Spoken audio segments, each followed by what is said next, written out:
I'm Yaz Gagne. I'm Josh Christensen.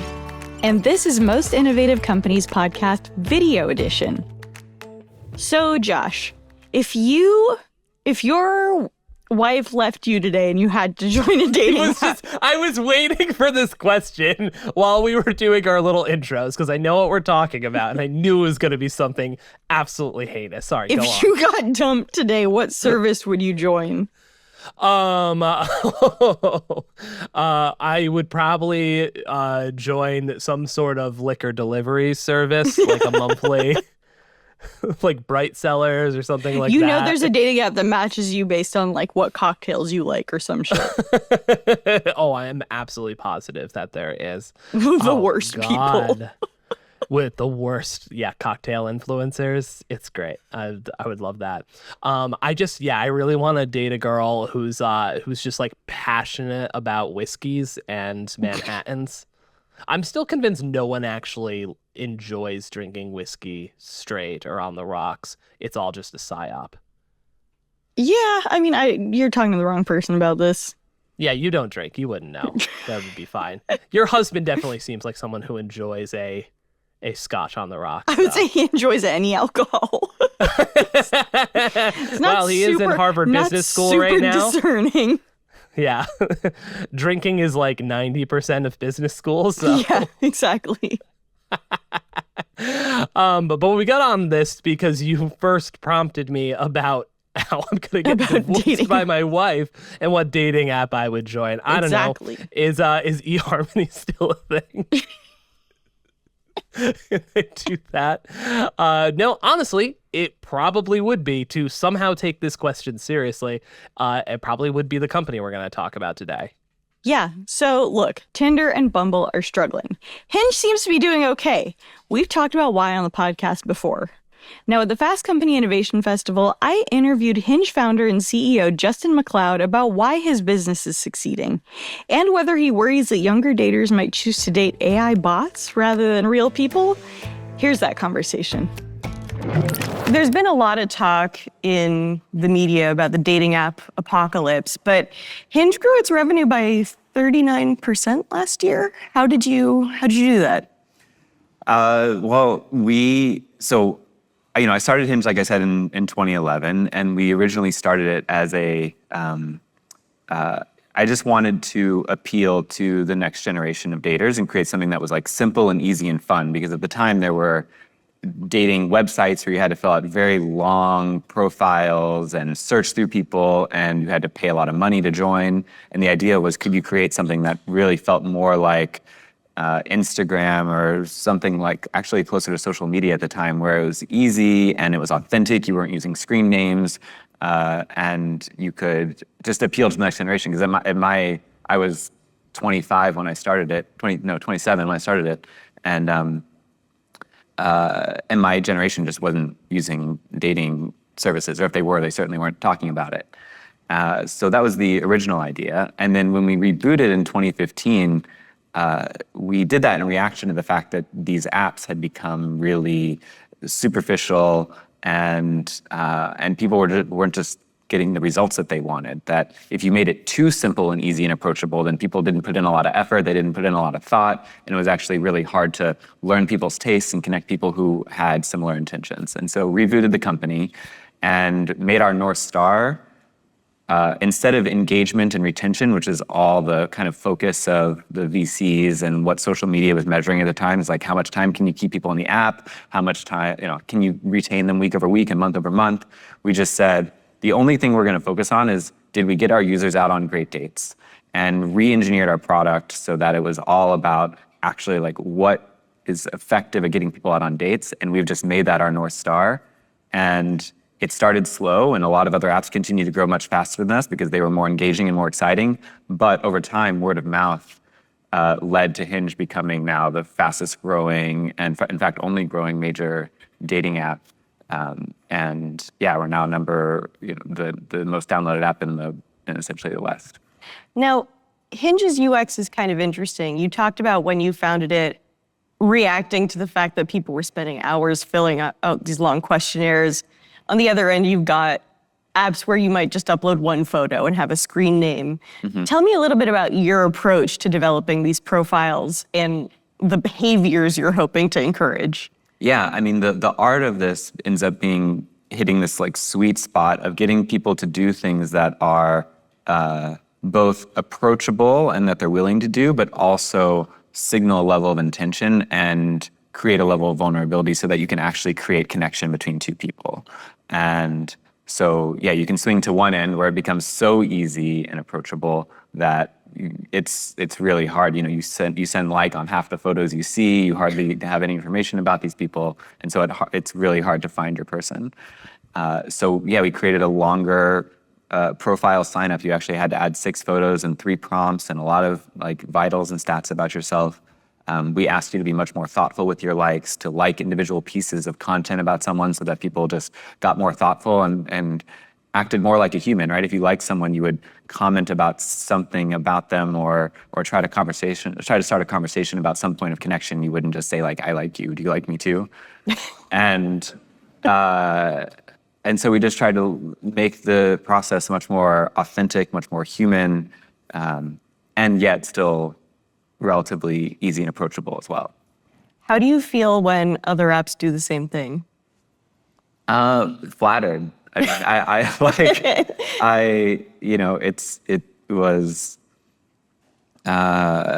it's been, we definitely took a big bet when we pivoted the company back in 2015. And I had offers even at the time to go and join another dating app conglomerate. And they're like, we'll just throw away your product and we'll just make yours the relationship-y swipe app.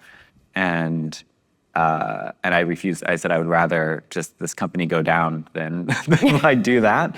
And it was a big bet, and it's really cool to see it validated in the market. And now that we're the leader, you know, I learned from experience when I did in the time from 2011 to 2015, we were copying the leader. We were thinking like, oh gosh, everyone's talking about the swipe apps at the time, so we need to do more of what they're doing. And I learned that you don't win in the market by copying the leader if you're not the leader. If you're the leader, you sure copy, you know, startups that maybe have a good idea, but you're not really going to catch the leader if you're copying what they're doing. Dating behaviors during the pandemic were kind of crazy. I think we saw massive growth on a lot of dating apps. I think now some apps are sort of realizing maybe that wasn't the right strategy. What has it been like for Hinge, both during the pandemic and afterwards? The pandemic, I think, accelerated growth for us. It moved people towards richer media and more comfort with things like video calls before a date or adding voice to their profiles, which actually is very, very powerful to use voice notes and voice prompts. And it accelerated our growth, but our growth has only, I think, continued since then. That makes a lot of sense. Now, what kind of behaviors are you seeing Gen Z do on the app compared to other generations? There's actually, interestingly, like not huge generational gaps in usage of Hinge. It's a pretty universal experience. I think love is somewhat of a universal experience. Yeah. And I think that, like, yes, a bit more comfort using things like voice notes, voice prompts, things like that. And also we've been, we have things in the app that help coach people towards filling out better and better profiles. And so things like we just launched a AI-driven feature called prompt feedback, which sometimes you'll see if you're a user of Hinge or if you've ever used Hinge that people will write a 1 or 2 word answer to a prompt, which doesn't give you a lot of insight. Like, what's your ideal Sunday? And they say brunch. And so we, in order to actually like have people fill out fuller profiles, we'll say like, well, like, where do you like to go to brunch? What do you like to eat? What do you like to talk about? And just coach people in that direction. And so you're like interviewing it out of them, basically. Yeah, a bit, because I think we see just a wide, diverse range of behavior for different people. It doesn't necessarily cut generationally, but certainly some people are, especially in the realm of social media, have, I would say, like atrophied social skills and need a little bit more help showing up and connecting with other people. So I want to keep talking about sort of AI usage in the app. When did you start thinking about it? And tell me the ways you've implemented it in the user experience. Well, I mean, one, it depends what you mean by AI, because that's like a very broad term, and machine Right. learning has been used in our algorithms since Right. day one, and in trust and safety and identifying bad actors and all of that. And then more recently, if you're thinking like more generative AI, helping users, select a photo, figure out which is the right photo for them, the prompt feedback that we just talked about. Are you sure, which is something that we launched, that if you send in a message that we think might be not be taken well by the other person, we can prompt you to like say, are you really sure that you want to send that? And I want to know what the most flagged, like what the vibe is of all the messages that get the "Are you sure?" you probably don't.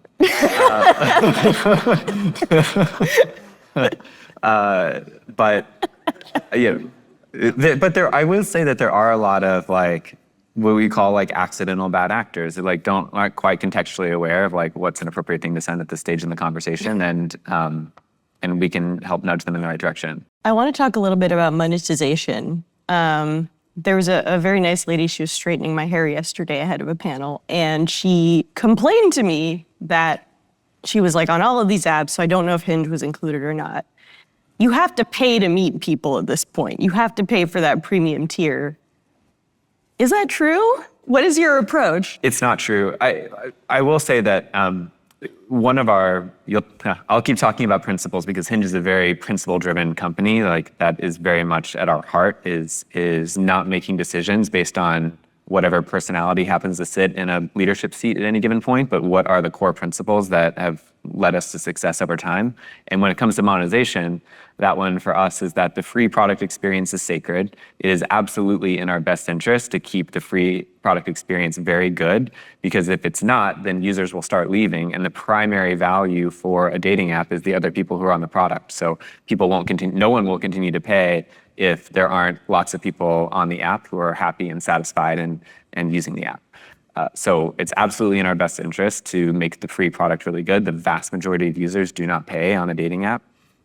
And at the same time, we do want to be able to be a business and employ all of our engineers and be able to market and do everything else we do. And so what we charge for, and this is another one of our principles, is that it's really basically for things that we can't give away for free, things that are valuable because they are scarce. Roses, boosts. Like if you had unlimited roses, then they wouldn't mean anything because it's So what's a rose? It's a signal of extra interest. You get one free per week and you can buy additional ones, but it's really to say like, hey, you're like someone that I really am interested in and I want to stand out. So roses or boost, if everyone could boost all the time unlimited, like And a boost is just when you show up. when you show up more, but if everyone's showing up more, then no one's showing up. Right. So it's things like that, or things that hurt our ecosystem or hurt people's dating outcomes if everyone used them. Preferences, advanced preferences, things like that. Tell me a little bit about advanced preferences. What are the kinds of things people can set, and what is your strategy around that? Well, we have preferences around things like basically if it's a protected class, we want to actually give that preference away for free. So because if you are based on your religion or your whatever, we want you to be able to, if you join an app and you're a Sikh and you only want to meet other Sikhs, it's gonna be really hard for you just to like peruse through and try to find someone. So like we don't want And guess their religion. Yeah, precisely. So that would be very hard. And so anyone who's like in a minority group that wants to be able to find and associate with others in that minority group, I think that's really important. We charge for more advanced preferences around things that we don't necessarily think are critical to dating, but if they're really important to you and you want to do it, then if you want to filter by height, for example, then that's a paid feature. Yeah. There's been a lot of really heady talk about the future of AI on dating apps. You spoke a little bit about interviewing things out of people. That's already rolling out now, coming soon. 5 years from now, what's this all going to look like? Yeah, I think that it's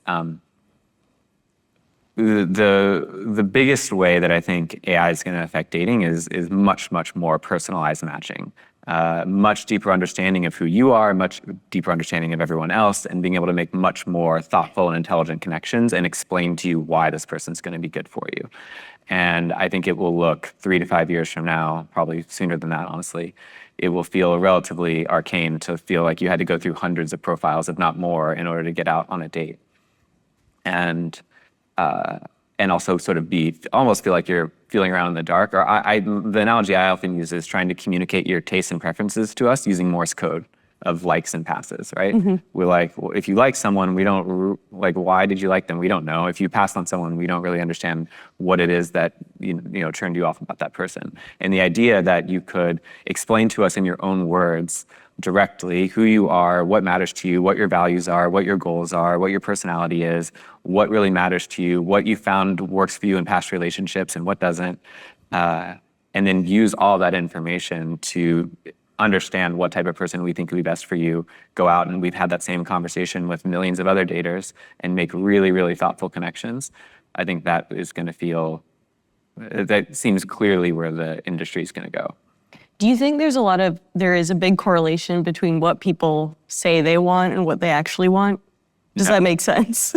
But not necessarily, especially when it comes to things that you would put on a dating profile. Like they need to be 5'9" or higher. I don't know why we keep coming back to height. Yeah, and like we found the perfect person for you, but Yeah. they were 5'8". Or like, I really think I want to meet, I want to date a